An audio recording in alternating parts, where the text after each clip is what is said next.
inconstantes das nossas vidas, mas necessárias para a nossa evolução moral e espiritual principalmente, e para nossas transformações.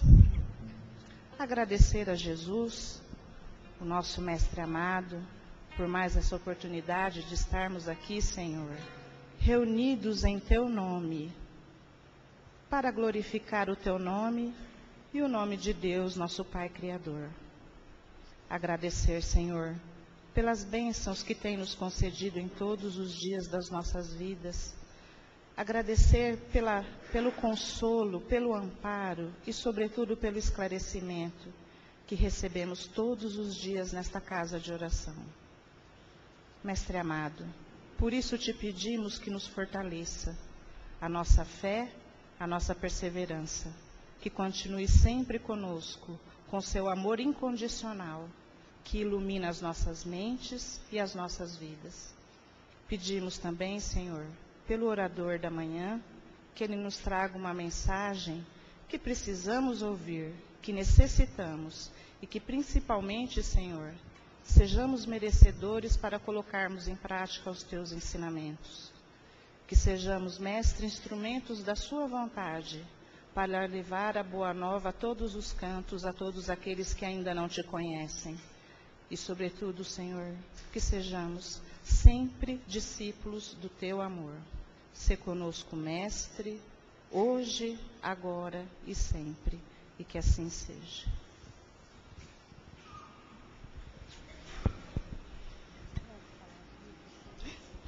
Desculpa. Gente, olha só o que eu já ia esquecendo. O livro do Dr. Paulo Sérgio. E a família, como vai? Anos de experiência, trabalhando vara de família. Agora ele está conosco em Rio Preto, já há 4 anos. E tenho certeza que é um ótimo livro, porque com uma experiência larga no assunto, ele deve trazer bastante esclarecimento para nós. E temos também, quem quiser o livro, tanto o livro quanto os CDs da Andréia, nossa irmã, tem aqui A Vida é Bela, que é ótimo. Inclusive a Luciana estava tocando no início, uma das músicas dela. E temos também esse outro aqui. No final da palestra, quem quiser pode procurar por eles ou na livraria. Tá bom?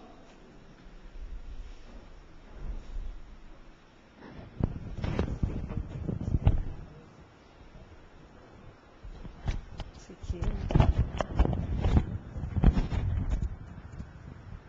Ficando assim.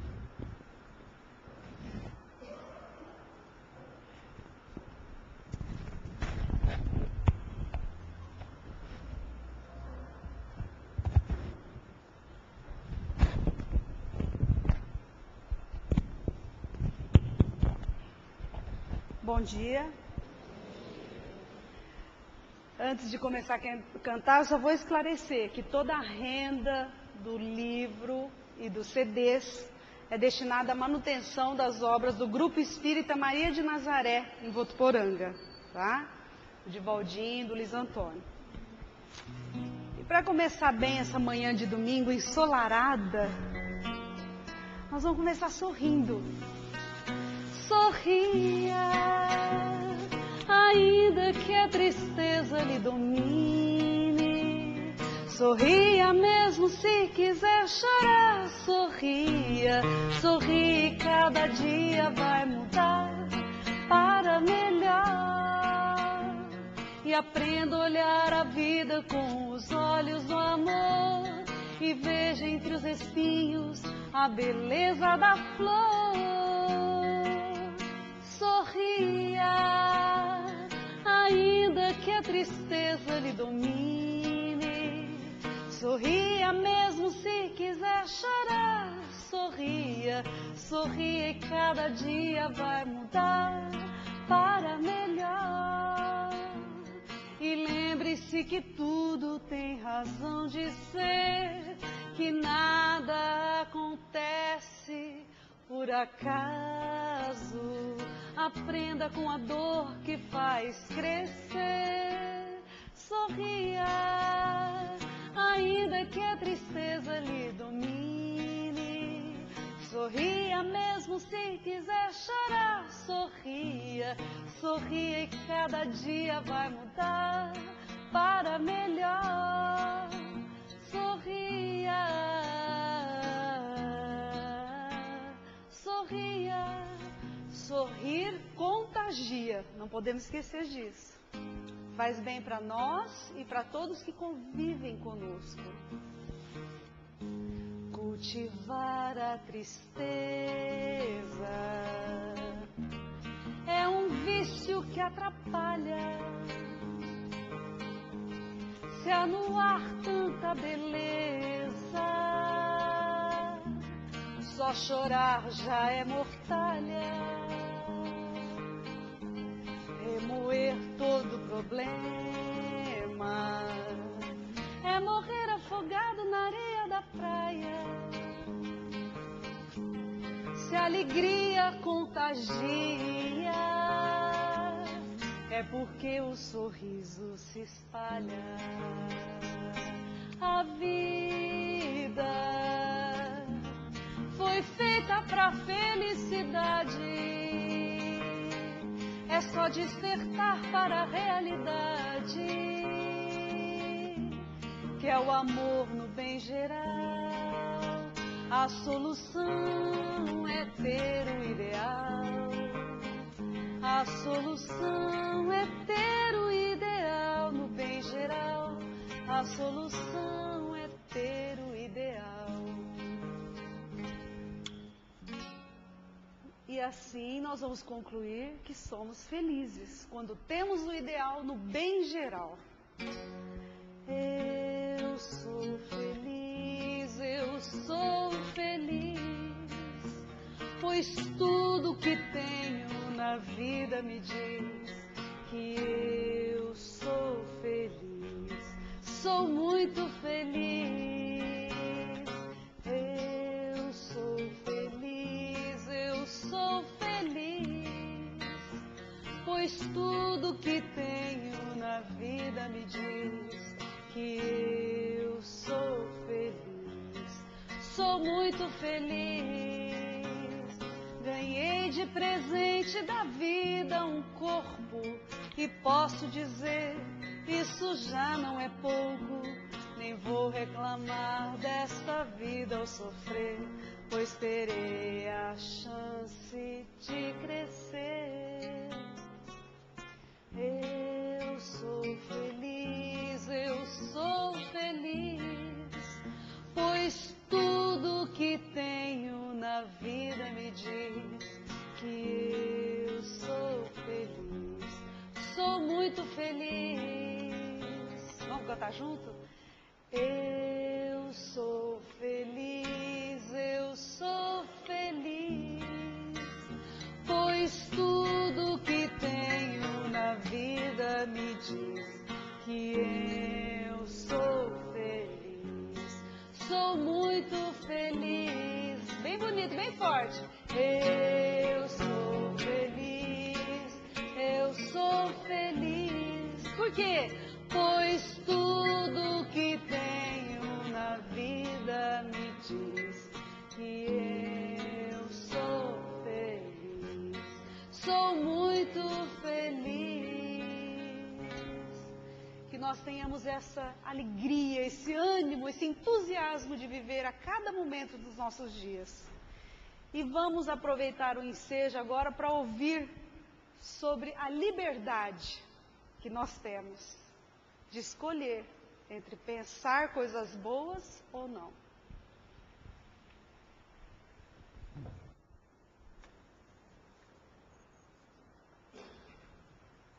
Bom dia a todos.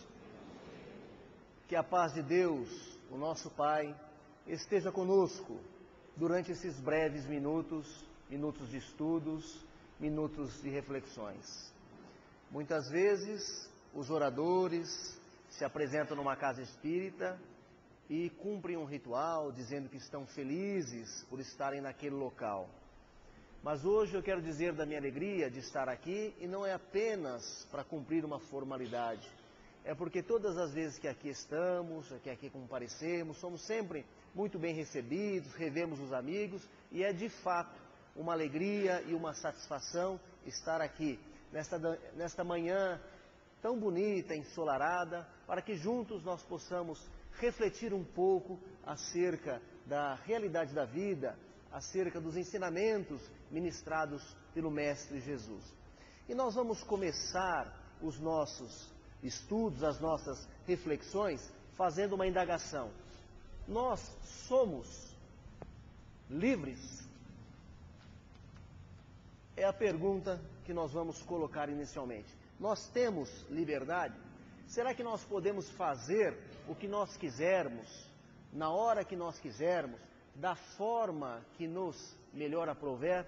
Ou será que nós devemos respeitar certos ambientes, respeitar situações, respeitar pessoas, respeitar convenções sociais? Vamos iniciar citando Jesus, evidentemente, o maior de todos. Disse Jesus àqueles que o ouviam: e conhecereis a verdade, e a verdade vos libertará. Aqueles que ouviam o Mestre não compreenderam aquela afirmativa e disseram: Senhor, nós somos da descendência de Abraão, nunca servimos a ninguém, somos criaturas livres. Como dizes tu que seremos livres? E Jesus então esclareceu: todo aquele que comete pecado é servo do pecado. Então, nas palavras de Jesus, somos escravos do pecado. Mas vamos por etapas para compreendermos melhor as afirmativas do Mestre. Os discípulos achavam que criaturas livres eram criaturas que não eram escravas.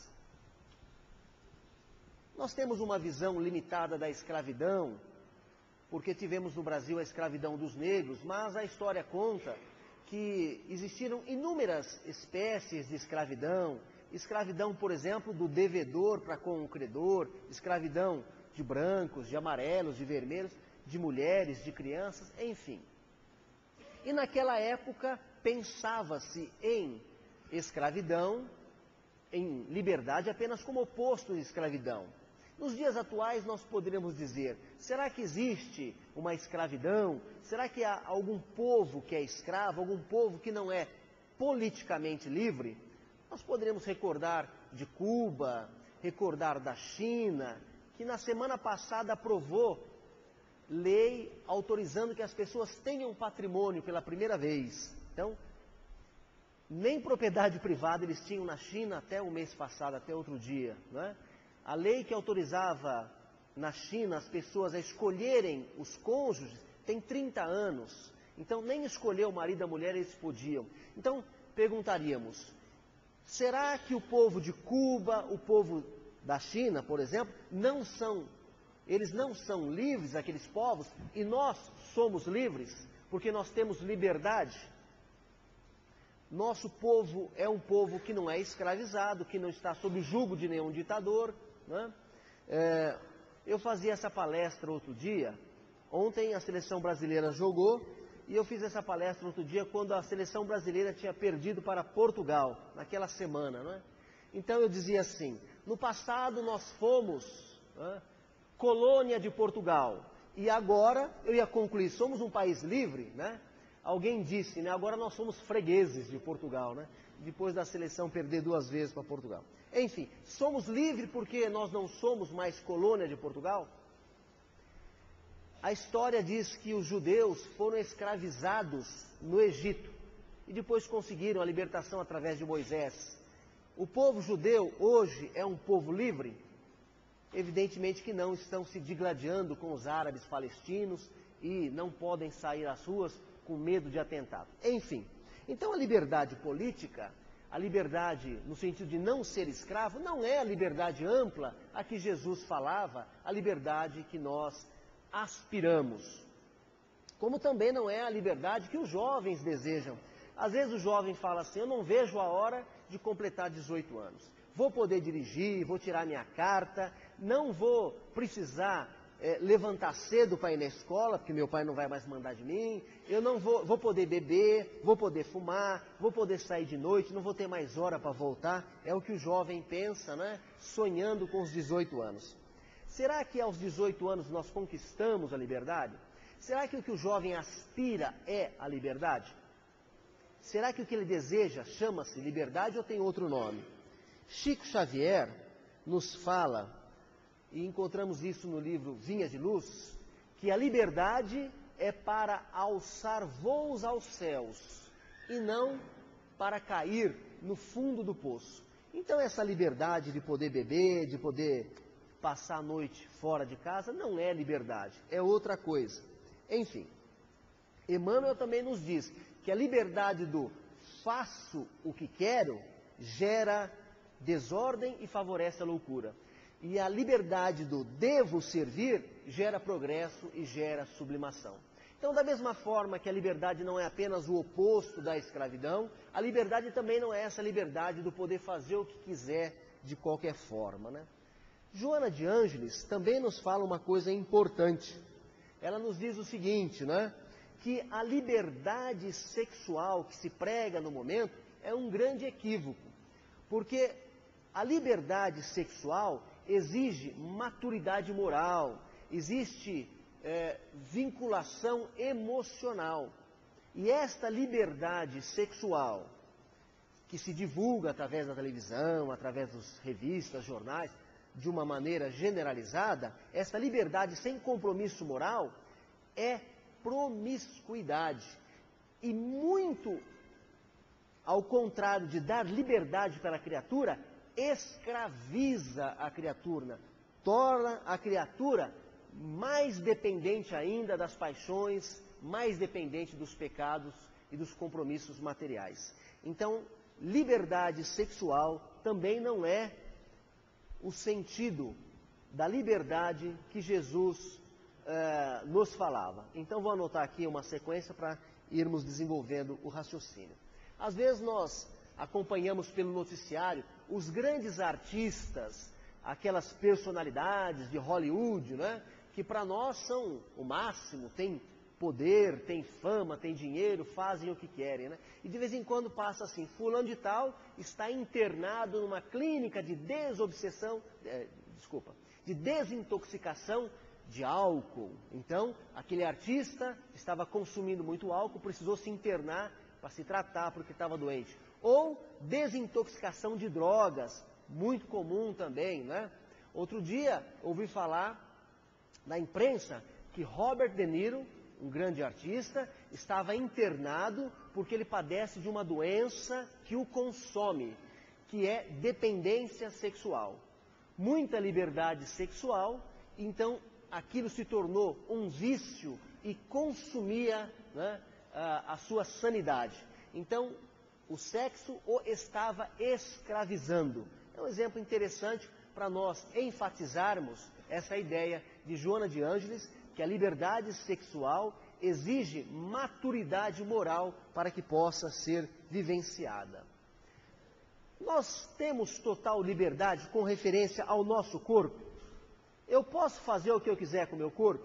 Tatuagens, piercings, mutilações, posso fazer suicídio. Eu sou livre para fazer isso? Alguns defendem e está tramitando um projeto para liberar o aborto. O corpo é da mulher, ela faz o que ela quer. Será que isso é verdade? A mulher tem a liberdade de matar uma criança em formação no seu ventre porque é o corpo dela? Somos livres para isso? Na verdade, a criança em formação é uma outra criatura, né, que está momentaneamente no ventre materno, mas é uma outra individualidade, é um outro espírito, é um outro ser. Então, o aborto não é liberdade da mulher sobre o corpo. Na verdade, o aborto é uma forma de matar um ser em formação. Então, nós não podemos nem destruir a nossa própria vida, né, como a doutrina espírita nos ensina, da proibição do suicídio, nem a nossa própria vida, quanto mais, né, de um outro ser. Então, nós não temos esta liberdade no nosso corpo.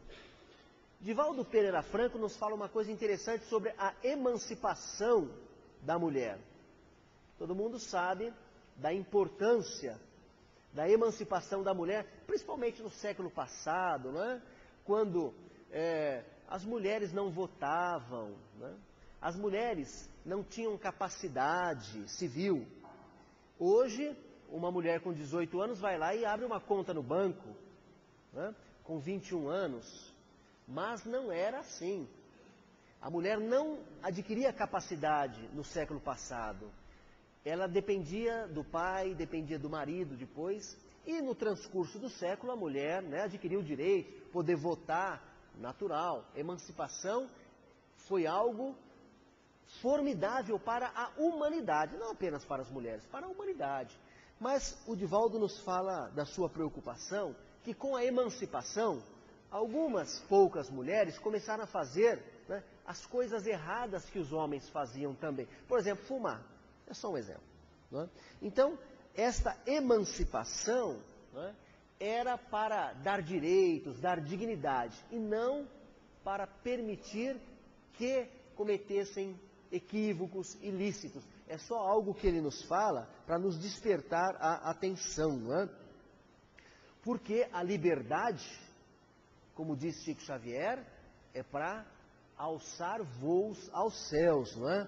E não para, eu adoro repetir essa frase, é o Divaldinho lá em Votuporanga que fala, se chafurdar na lama, não é? Ele adora falar isso, todas as vezes ele fala. Então a liberdade é para você evoluir, não é para você, né, se comprometer ainda mais. Mas na sequência, nós poderíamos dizer o seguinte, muitas pessoas falam assim, eu não posso ir lá no centro ajudar porque eu estou com dificuldade financeira, porque eu tenho que trabalhar, ou então eu não posso ir lá no centro porque eu estou com dívidas, eu tenho que correr atrás das minhas dívidas. Mas o dia que eu tiver, né, uma condição econômica diferenciada, que eu tiver um salário bom, aí eu vou me dedicar ao meu lado espiritual. Né? Então as pessoas pensam que a liberdade depende da autossuficiência econômica. Vamos anotar aqui esse outro ponto. Então, um salário bom o bastante para a pessoa poder fazer o que quiser. O dia que eu tiver esta condição estável, eu vou ser uma criatura livre. Eu vou poder fazer o que eu quiser, pensam alguns. Mas, na verdade, mesmo com essa condição econômica privilegiada, a pessoa não adquire liberdade. Eu conheço muitas pessoas que têm salários muito bons, mas trabalham muito e não conseguem nem usufruir do salário. Não conseguem tirar umas férias, não conseguem viajar, não conseguem se desligar do trabalho, de tanto compromisso que tem, de tanta responsabilidade, não conseguem dormir de noite com a preocupação. Então tem uma condição econômica confortável, mas são escravos do trabalho. Se sentem escravos do trabalho, se sentem aprisionados pelo trabalho. Quer dizer, a pessoa pode ter trabalho e não ter trabalho e se sentir livre. O fato de ter uma renda não quer dizer que ela seja uma pessoa livre. Eu testemunhei, acompanhei um processo ano passado, que nós poderíamos até citar como exemplo, e mostra bem isso. Uma senhora enviuvou e o marido era fiscal de rendas, tinha um bom salário. E ela então ficou com a pensão. Mas era uma jovem senhora que tinha bons sentimentos pelo marido e teve dificuldades para viver a viuvez. E ela começou a beber. E foi bebendo cada vez mais e tinha condições econômicas para comprar bebida. E aí se aproximaram delas outras pessoas que gostavam de bebida. Enfim, ela foi no fundo do poço, para usar até a expressão do Chico Xavier. Ela se chafurdou na lama, para usar a expressão lá do Divaldinho. Ela se comprometeu. Né? Aí foi preciso um filho entrar com uma ação, por isso eu tomei conhecimento do caso, para que nós impedíssemos que ela trabalhasse com dinheiro. Precisamos tirar o dinheiro dela, o filho pagava as contas por ela, o filho, né, tinha a administração dos bens dela, para que ela não tivesse dinheiro, porque ela pegava o dinheiro, comprava bebida alcoólica, e aí sem dinheiro os amigos foram embora. Sem dinheiro ela parou de beber, sem dinheiro ela pôde, né, sair da embriaguez crônica em que vivia e constatar que mal que ela estava fazendo para ela mesma. Então essa autossuficiência, para ela não foi bom. Porque se ela tivesse que trabalhar, levantar cedo e correr atrás, criar filhos, ela não teria, talvez não tivesse tempo para ficar bebendo, né? Então, equivocado dizer que a autossuficiência vai trazer, né, a liberdade. Como também a riqueza não o traz, né? Alguém pode dizer assim, se eu tivesse patrimônio, né? Bom, a autossuficiência significa uma renda, trabalho, correria, estresse, e uma riqueza. Se eu tivesse bastante patrimônio, fazendas, casa de aluguel, né, cana, né, usina, então eu ficaria numa condição confortável. Eu poderia viajar, eu poderia ir no centro espírita, poderia fazer trabalho assistencial, praticar caridade, aí eu seria livre. Seria. Chico Xavier nos fala uma coisa muito interessante. Ele fala assim, corrente de ouro é algema, beleza é efêmera e juventude é passageira, né? Está lá no livro Agenda Cristã. Olha só que interessante. Corrente de ouro é algema. Quem não conhece alguém, já ouviu falar de uma situação assim? O cidadão tem lá um carrão maravilhoso, caríssimo, né? Maravilhoso. Mas ele não vai num determinado lugar porque tem que parar na rua e ele tem medo que risquem o carro dele. Ou alguém fala, vamos lá no meu sítio no domingo. Não, eu lavei o carro, não quero pôr na terra, não quero sujar meu carro. Já ouviram falar isso? Ou alguém que vai numa festinha e fala assim, menino, não senta no chão, né? Ou alguém que deixou de brincar, se movimentar, porque estava com uma roupa bonitinha, não queria sujar a roupa. E aí eu pergunto, o que é mais importante? É o carro limpo ou é a felicidade da pessoa? É a roupa limpa ou a alegria da criança correndo para lá e para cá? É o ser humano ou é o objeto? É o ser ou é o ter? Então aquele carrão, aquela roupa limpinha, aquela roupa bonita, estão escravizando o cidadão. Ele não está fazendo o que quer, ele não tem liberdade de fazer o que quer, porque ele não quer estragar o carro, não quer sujar a roupa. Então riqueza não traz liberdade. É um equívoco pensar assim. Muito pelo contrário. Não tem, hoje em dia, é muito comum, não tem gente mudando para condomínio com aqueles muros altos, né? As pessoas não estão se trancando dentro de condomínio. As pessoas não têm medo de sair à rua, não vai sair de noite, não vai sair essa hora, é perigoso. As pessoas não têm medo porque tem patrimônio, porque tem medo de sequestro. Não tem artistas de televisão, pessoas riquíssimas que não podem sair na rua, que não podem ir no shopping, se vão tem que ir, né, mascarado, tem que colocar disfarçado para não ser reconhecido, tem medo de ser assaltado, de ser sequestrado. Quer dizer, riqueza não traz liberdade, riqueza traz aprisionamento. Corrente de ouro é algema, na expressão feliz de Chico Xavier. Falando em expressão, alguém poderia lembrar, mas nós temos liberdade de expressão. Eu posso falar o que eu quiser, coisa que não acontecia no passado, né? Coisa que não acontecia no passado. A gente sempre fala em casa para as crianças, olha, o que você está me falando, eu nunca falei para os meus pais, né? Quem aqui, pessoa mais madura, falou não para o pai, né? E hoje o filho fala 10 não e nem fica envergonhado, né? Então nós temos essa liberdade de expressão. Está na Constituição de 88, né? Todo mundo fala o que quer. Todo mundo tem liberdade de falar o que quer. Todo mundo pode publicar o que quer. Pode publicar um livro, pode publicar um jornal. A pessoa é responsável pelo que ela escreve, mas ela pode falar o que quer. Então, eu sou livre porque eu tenho liberdade de expressão. Pronto, está uma faceta da liberdade, posso falar o que quiser. Será, né, que nós podemos falar o que nós quisermos? Será que convém? A natureza, ela nos dá lições tão simples e tão profundas, né? Como todo mundo sabe, já está cansado de ouvir falar, nós temos uma boca e 2 ouvidos, né? Por que será que a mãe natureza nos deu uma boca e 2 ouvidos? Se um matemático fosse tentar explicar, ele ia falar, é que 66,66% do tempo nós temos que ouvir. e só 33% do tempo para falar. Então nós temos que ouvir o dobro do que nós falamos, né? Alguém poderia colocar. Agora, e se fosse o contrário, hein? Tivéssemos 2 bocas e um só ouvido. Já pensaram uma sala de aula com 50 crianças falando, né? 50 crianças dariam umas 100 bocas. Aquela molecada falando e o professor pedindo silêncio. Coitado das professoras, né? Vai ficar doido. E aquela molecada falando, né? Ou então, né? As mulheres conversando na calçada, né? 2 mulheres, 4 bocas falando, né? Ou então, mas onde é que seriam essas bocas, né? Onde será que nós teríamos 2 bocas? Eu acho que seriam nos cotovelos, né? Então a boca ia falar, escuta, que oração? Não sei, vê aí. Ah, legal, 9h30, coisa e tal. Mas tem que ver o lado bom da coisa, né? De noite, a hora que o marido fosse deitar, a mulher falasse assim, bem, vamos discutir a relação? Aí ele ia falar assim, ó, vão conversando vocês 2, amanhã cedo vocês me contam a que conclusão chegaram.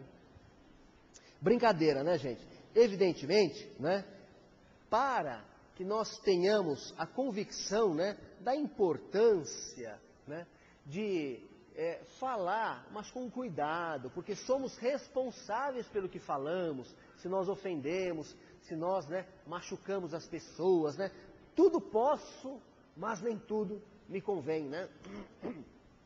Paulo de Tarso. Posso falar? Pode, mas olha lá o que você vai falar, para não falar bobagem, para não ficar ruim, né? Para você não se comprometer, né? Algumas pessoas falam.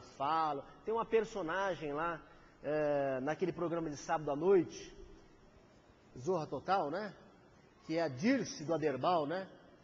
Ela fala, depois fala, Aderbal, você fala demais, né? Zorra Total o programa? Enfim, dizem que em 1995 houve um diálogo entre autoridades costeiras do Canadá e um capitão da Marinha Bélica norte-americana, né?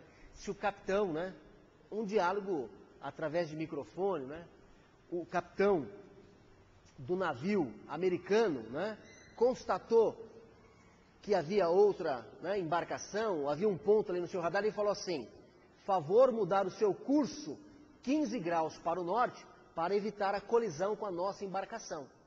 E aí as autoridades canadenses responderam assim, mude o seu curso.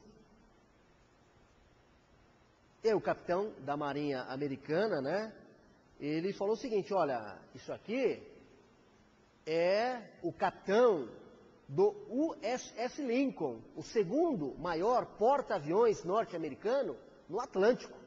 Nós estamos acompanhados de 3 destroyers, de numerosos navios de suporte, 3 fragatas. Mude o seu curso, do contrário, tomaremos medidas para garantir a segurança da nossa embarcação. Mostrou as ferramentas, né? O capitão, né, do navio americano. Aí a autoridade canadense respondeu assim, impossível, isso aqui é um farol, né? Uma unidade fixa no meio do mar, não tem como mudar. Que coisa interessante, né?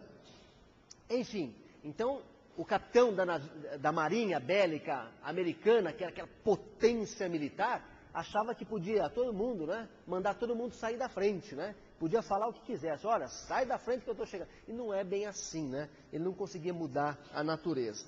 Então essa liberdade de expressão nem sempre é liberdade. O capitão da Marinha de Guerra americana teve que mudar o curso dele para não bater no farol. Então ele não era tão livre assim quanto pensava, né? E a liberdade de expressão nos convida à reflexão sobre a liberdade de imprensa, olha só. Que formidável que é a liberdade de imprensa nos dias atuais. Nem sempre foi assim, mas hoje nós temos essa liberdade de imprensa. Então a imprensa pode divulgar tudo, e isso é muito bom, né? É muito bom que nós tenhamos acesso às informações. Mas, né, da mesma forma que todo mundo pode falar o que quiser, mas se responsabiliza, né, a imprensa também. Pode divulgar o que quiser? Pode, mas é responsável porque divulga, né? Outro dia um jornal local aqui, né, divulgou notícias sobre os pais de um suspeito de crime. Então disseram assim, fulano de tal, né, foi preso nos Estados Unidos com drogas. O pai dele mora em Rio Preto, trabalha em tal lugar. A mãe dele mora em Rio Preto, dá aula em tal escola. Né? Já pensou que coisa desagradável? Né? Então, vamos exagerar agora, folclore agora, né? Ela frequenta o centro espírita Francisco de Assis, dá passe aos domingos, né? Estou exagerando, né? Olha só, já pensou? Ninguém mais vai vir tomar passe aqui, né? E aí, houve uma ação judicial e o juiz local aqui de Rio Preto proibiu o jornal de divulgar essas notícias. E aí, este juiz foi denunciado perante órgãos internacionais e o Brasil, o país, hoje responde a um processo por cerceamento da liberdade de imprensa. Órgãos internacionais dizem, lá no Brasil não tem liberdade de imprensa, né? Isso é um retrocesso, né? Estão, né, andando na contramão da história. Será que a liberdade de imprensa, né, como todas as outras liberdades, como a liberdade sexual, será que ela é ampla? Será que ela é irrestrita? Será que ela não tem limites? É claro que tem, né? O espírito Viana de Carvalho, né, pela psicografia de Divaldo Pereira Franco, lá na obra Atualidade do Pensamento Espírita, ele nos fala algo muito importante. Ele diz o seguinte, que a mídia, que a imprensa, tem responsabilidade pelo que divulga, né? Que ela divulga demais cenas de violência, de crueldade, cenas de sexo, cenas de agressividade, enfim, divulga muito vício, né? De forma a ultrapassar os limites do tolerável. Que, na verdade, certos instintos animalescos devem ser controlados e não estimulados pela mídia, e não difundidos tanto estimulando a violência, a agressividade, a sexualidade, enfim, né? Instintos animalizados que deveriam ser educados, na verdade são estimulados, né? Muitos jovens fazem bobagens por aí, repetindo o que vê na televisão. Viu os outros fazendo, faz também. É lamentável, é uma tristeza, né? Então, a liberdade de imprensa é importante, como todas as liberdades, mas também não é o ápice da liberdade, esta liberdade ampla, maravilhosa, falada por Jesus.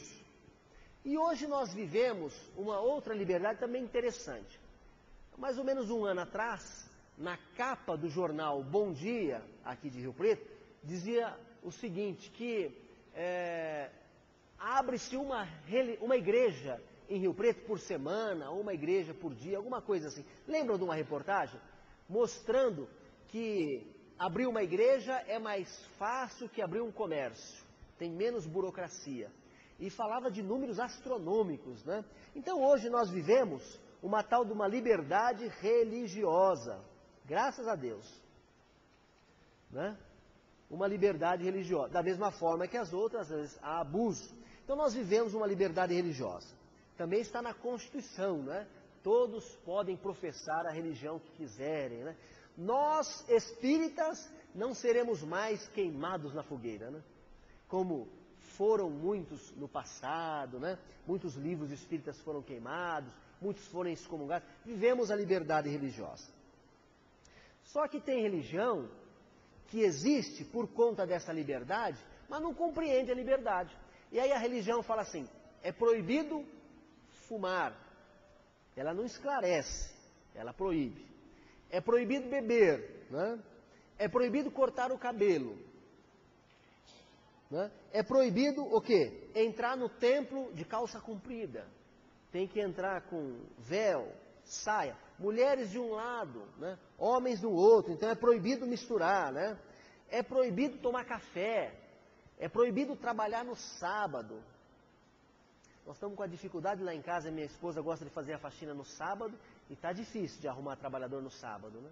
Tinha uma senhora que trabalhava anos lá em casa, agora não trabalha mais no sábado. Para ela foi até um progresso, porque ela trabalhava demais, né? Precisava descansar um pouco também. Trabalhar sábado, domingo, né? Jornada dupla. Então é proibido trabalhar no sábado, não pode trabalhar no sábado. Não pode comer carne de porco. os judeus não tem essa proibição, não pode comer carne de porco, né? Na Índia não pode comer carne de vaca, que a vaca é animal sagrado, né? Tem uns que falam assim, é proibido evitar filhos, é proibido usar preservativo, proibido ver televisão, mas essa até que era uma boa, né? Enfim, proíbe. É proibido passar na calçada do centro espírita, porque lá é a casa do demônio. Será que Jesus pregou proibição? Ou será que Jesus pregou a liberdade? O que será que Jesus pregou?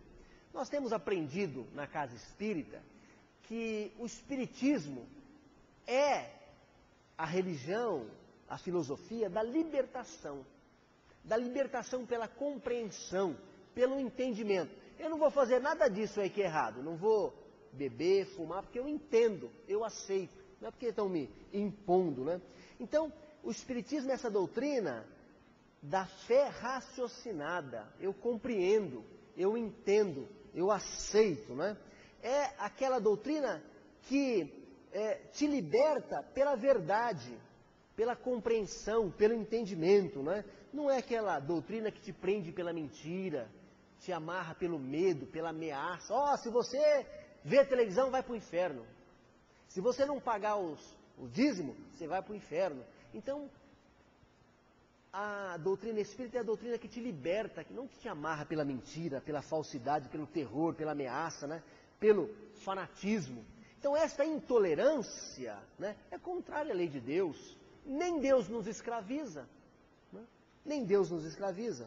Então, o espírito Abelardo, na Revista Espírita de 1870, quer dizer, há 150 anos, quase, ele já dizia o seguinte, né, que nós estamos vivendo um momento, né, o momento da liberdade, que o reino do constrangimento, o reino da opressão já acabou, já passou, a humanidade agora precisa de liberdade, né?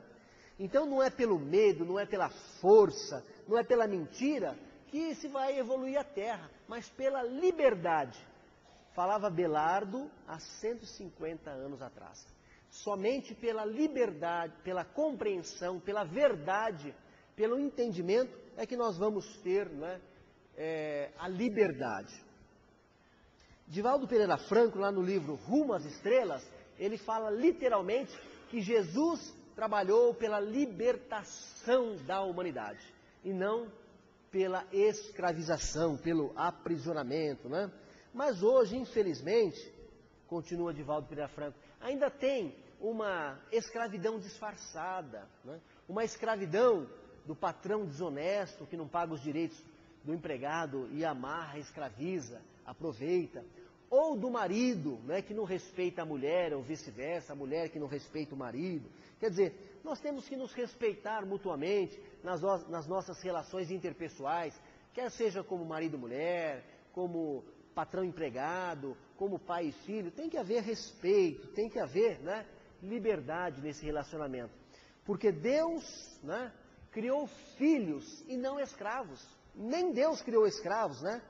Segundo Chico Xavier no livro Joia, Deus criou filhos, nem escravos. Ora, se nós não somos escravos de Deus, quanto mais o marido ser escravo da mulher, ou a mulher ser escravo do marido, ou o empregado ser escravo do patrão, ou vice-versa. Nós não somos escravos uns dos outros, né? No passado o filho era escravizado pelo pai, né? Hoje é o pai que é escravizado pelo filho, né? Então não pode ser uma relação de escravidão, não. Tem que ser uma relação, né? Uma relação fraterna e de liberdade, né? Agora, se a liberdade não é o oposto de escravidão, não é o oposto da liberdade sexual, não é aquela liberdade que o jovem aspira, né? O jovem que sonha de poder fazer o que ele quer, fazer as coisas erradas, né? Não é a liberdade do corpo de poder fazer o que quer, suicídio, aborto, né? Não é a liberdade pela emancipação da mulher que agora pode fazer tudo, inclusive as coisas erradas que o homem fazia. Não é a autossuficiência, não é apenas a autossuficiência de ter uma renda, ou ter um patrimônio, ter uma riqueza, né? Não é a liberdade de expressão, de imprensa, não é essa liberdade religiosa que nós vivemos hoje, né? O que será que é a liberdade, né? Eu estou me movimentando aqui, que eu estou vendo o filmador ali correndo atrás com a câmera, né? A gente ganha pouco, mas diverte, né? Estou brincando. Então, o que é a liberdade? Afinal de contas, né? Se não é nada disso, o que é a liberdade? A humanidade já se debruçou sobre esse assunto, já questionou, já se debateu, né? A exaustão, né? Muitos pensadores de escola, renomados, né, tentaram explicar a liberdade, como Darwin, Pavlov, Marx, Freud, todos eles falaram sobre liberdade, né, pelas suas óticas, né, a ótica da biologia, a ótica da sociologia, da psicologia, cada um, né, deu a sua abordagem com a sua experiência, a sua formação profissional.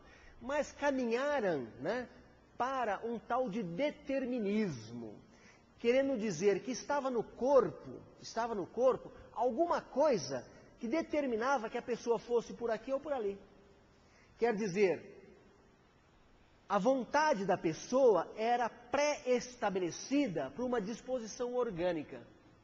Sempre os cientistas querem achar algo assim.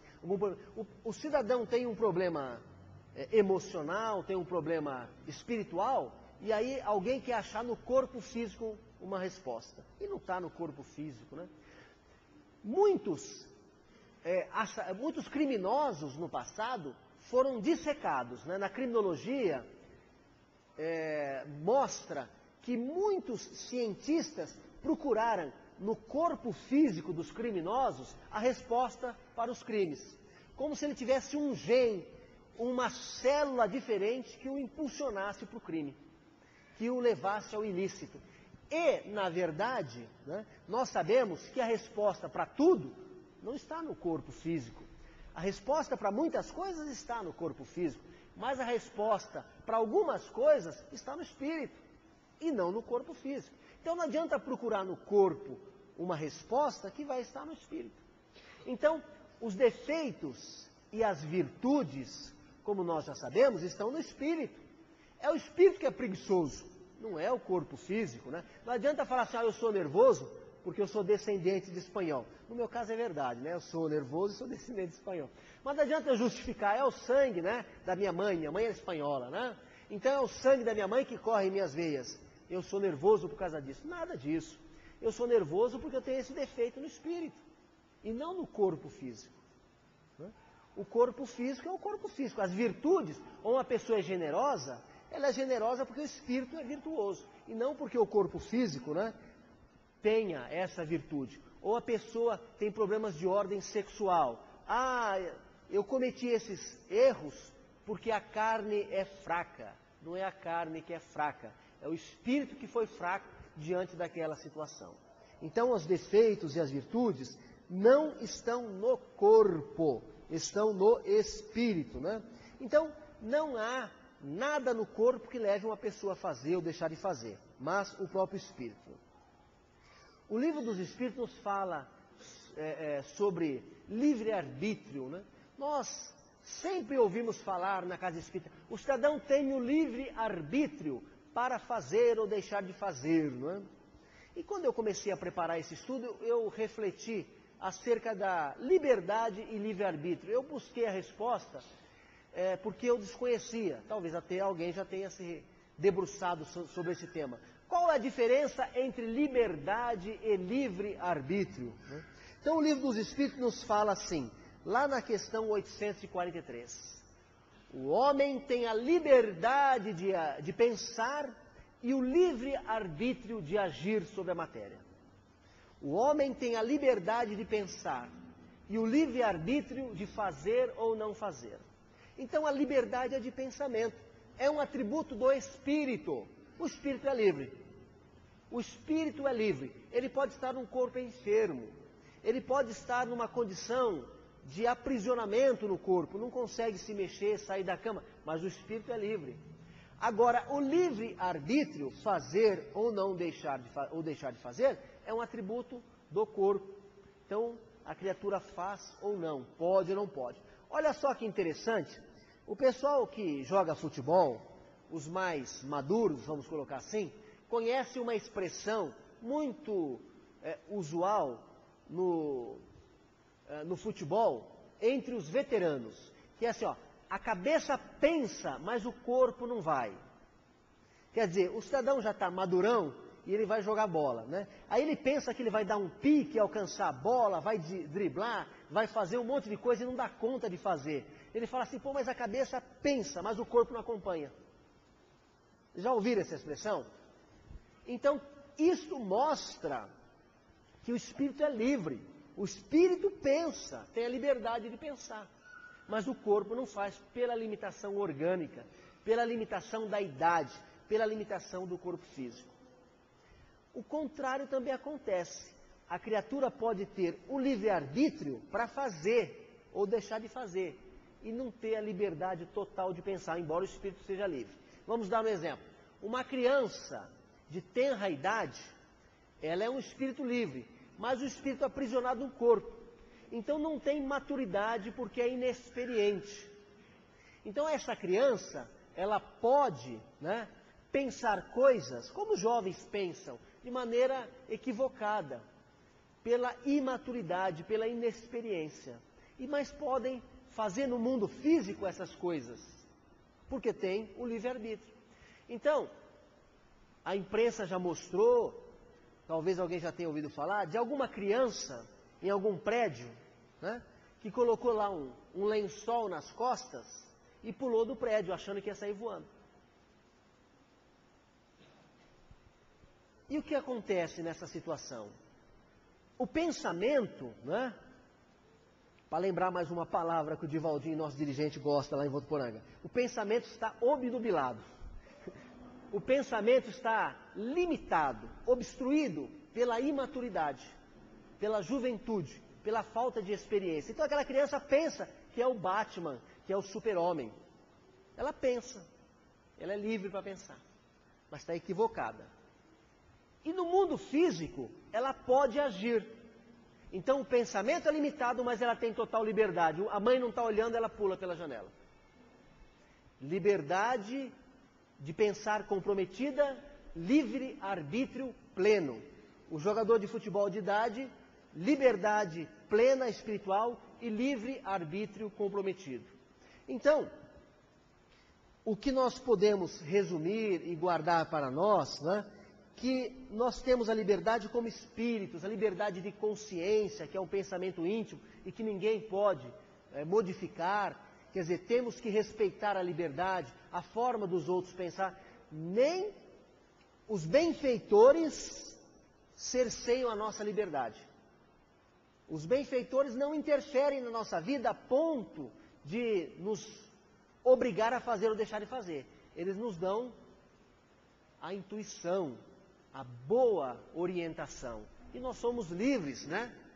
Temos o livre-arbítrio de atuar na matéria, fazer ou deixar de fazer. Então, Deus respeita a nossa liberdade. Os benfeitores respeitam a nossa liberdade. Então, nós temos a liberdade de fazer ou deixar de fazer, mas temos a responsabilidade pelos nossos atos. Se fizermos a coisa boa, o mérito é nosso. Se fizermos, né, a coisa errada, né, o demérito é nosso, o compromisso é nosso. Quer dizer, a lei de causa e efeito está muito relacionada, está umbilicalmente relacionada com a lei da liberdade, que é uma lei de Deus. Então nós fazemos e suportamos as consequências. Mas alguém poderia pensar, pera lá, será que a lei de causa e efeito não é o oposto? Se eu já nasci com esses problemas kármicos, se eu já nasci com essas dificuldades, estas limitações, como é que eu posso ser livre? Como é que eu posso ser livre se eu já nasci resgatando, né? O que eu nem sei que estou resgatando, né? Herculano Pires nos fala assim, se há compromissos, né? Se há um karma, é porque existe liberdade. Você está resgatando porque você é livre. Você já fez o errado, agora está pagando. Então a lei de causa e efeito não nega a lei da liberdade. Pelo contrário, ela é uma prova inequívoca de que somos livres e respondemos, né, pelo que nós fazemos, pelo que nós deixamos de fazer, né? Sempre lembrando Paulo de Tarso, né? Tudo posso, mas nem tudo me convém. Eu sou livre? Sou. Posso fazer? Posso. Convém? É certo? Não vai te trazer consequências nefastas, deletérias? ruins para você, para quem está ao seu derredor, não é? Infeliz que sou, diz Paulo de Tarso, que faço o que não quero e não faço o que quero. Olha só, Paulo de Tarso falando dessa liberdade que ele tinha, que nós temos, mas do apego às paixões, né? Que Jesus disse aos discípulos, né? Aquele que comete pecado é servo do pecado, né? Então, como diz Chico Xavier, se tivermos que nos escravizar, né? Que seja no bem, né? Que seja no dever com o Cristo, porque aí seremos criaturas livres, porque aí poderemos, né, ter um controle da nossa vida, da nossa situação. Então nós temos que lutar contra os nossos pequenos defeitos, porque eles crescem e nos escravizam, né? Tem uma história muito rápida que, aliás, não é nem história, é pesquisa científica, não é? Dizem que se colocar um sapo dentro de uma água, dentro de uma panela, com água da lagoa, ele fica ali estático, segundo essas pesquisas. E se essa panela for colocada ao fogo, a água vai esquentando, esquentando, esquentando, e o sapo morre dentro da água e não se mexe. Mas se pegar o sapo e jogar dentro da panela com a água fervente, na hora ele pula, segundo as pesquisas, né? E o que isso nos diz? Isso nos mostra o seguinte: quando a gente vê assim um crime medonho, agora para lembrar minha avó falava medonho. Quando a gente vê uma coisa horrorosa, a gente fica escandalizado, né? Nossa Senhora, que absurdo! Mas quando a gente vê um defeitinho, a gente é tolerante, né? Principalmente se for nosso, né? E esse defeitinho, aquela coisa medonha, começou pequena. Tudo começa pequeno, vai crescendo, crescendo, crescendo, né? O sapo dentro da água, a água estava na temperatura ambiente, e foi esquentando, esquentando, esquentando, esquentando, e ele morre. Então o pequeno defeito vai crescendo, crescendo, crescendo e nos atola, nos compromete. Ninguém que começa a fumar já começa com efizema pulmonar. Ninguém que começa a beber já começa bebendo um barril de chope. Começa bebendo um copo e acaba, né, atolado na bebida, afogado na bebida. Então os nossos pequenos defeitos, eles vão crescendo. Por isso nós temos que nos preocupar com eles, para que eles não tomem conta de nós e nós viremos escravos de nós mesmos, escravos das paixões, né? Teve um jovem que se aproximou de um sábio com uma ave na mão, mostrou aquela ave para o sábio e perguntou para o sábio: esta ave está viva ou está morta, né? Aí o sábio pensou um pouquinho, né? Refletiu: se eu falar que ela está morta, ele abre a mão e a ave voa. Se eu falar que esta ave está viva, ele mata a ave. Aí o sábio falou assim, né? A vida desta ave está em suas mãos. A nossa vida está em nossas mãos. Somos livres? Só depende de nós mesmos. Se nós lutamos contra as nossas tendências inferiores ou se nós somos escravos destas tendências inferiores, dessas paixões, desses vícios, desses equívocos. E vamos encerrar então citando o poema Libertação, de Oscar Rosas Ribeiro, né, que encontramos na Antologia dos Imortais de Chico Xavier. Libertação. Alma, que um dia voltarás liberta do cárcere de sombras em que te enleia, despe, chorando, as últimas cadeias que te chumbam a estrada escura e incerta. Foge a noite fatal que te acoberta, nos prazeres da carne em que volteias. Solta a esperança, além da luz, centeias, e sonha a vida plena, enfim liberta, do ergastro de angústias em que te agitas, sob o fardo das lágrimas benditas. Contempla os céus fugindo em primavera, cinge a humildade valorosa e boa, e encontrarás na dor que te abençoa a divina alegria que liberta. Que a paz de Deus esteja conosco e que nós possamos buscar a nossa liberdade através do amor. Muita paz.